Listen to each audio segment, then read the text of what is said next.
पीछे से हमको देखा जाएगा। कहाँ भाई छोरे? जब राजा लड़ने पुत्र को जल्लाद के हाथों में दे रहा है। कौन है भाई? वो कैसा कठोर रावण है। उससे ज्यादा कठोर तो मैं हूँ। जल्लाद का कर्तव्य है। जल्लाद का कर्तव्य है। कौन है भाई छोरे? कहो। जंगल में घासे करेंगे। मार करके भाई भागन भाई भाई छोरे, जब राजन को माया मानता नहीं है, क्यों नहीं? एक हम जंगल का जल्लाद है, फिर हमें उस दुलारा दे करके क्या लेना है? भाई कहते हैं राजा इसका वक्त अवश्य करेंगे।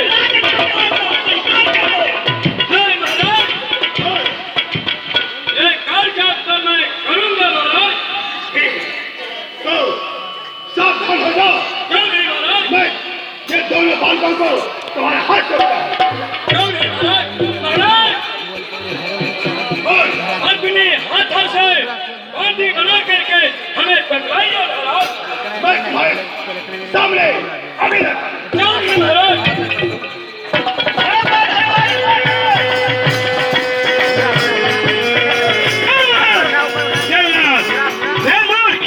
जिस थाली में खाते हो उसी थाली में छक करते हो। कहावत में है जाति भाव छोड़े नहीं कुत्ता टांग उठा के मुझे। तुम अपने जात का जो है निर्णय कर ही दिखाया। मैं तो जरूर जल्लाद हूँ। ये राजन का देश है। क्या है भाई का? जंगल की ओर ले जाएंगे। क्यों नहीं? काट काट करके दोनों भाई जी भर के खाएंगे। ऐसा ही है। और हाथ चलेगा महाराज को देंगे।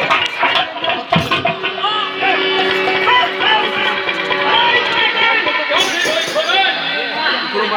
हे भैया, ये क्या हो गया भैया? हे भैया, पिताजी को जो बताइए ना भैया।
चंद्रावती ने क्या कही है?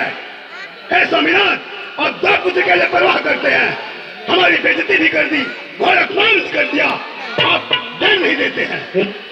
यदि मैं जीवित रहूंगा, सुनते हैं, मैं सुन रहा हूँ। यदि मैं जीवित रहूंगी तो नहीं 10 पुत्र अगर वो बाजी हो गई हार ही सकती। जब मैं और चंद्रावती जीवित हूँ तो फिर परवाह किस बात? आगे मस्ताना, पीछे मस्ताना पड़ेगा।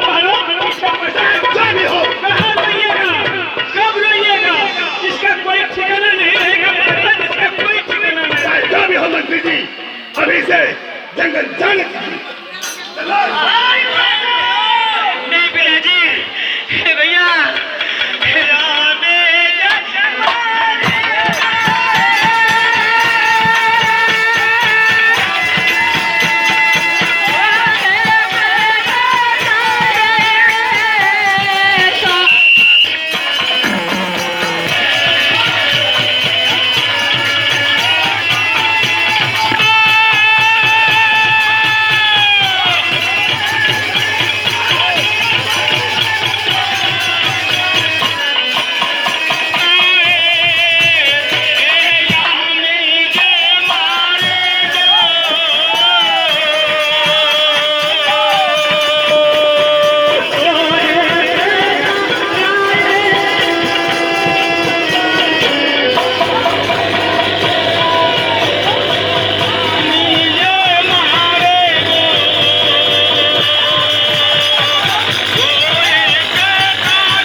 ऐसा नहीं कर सकता।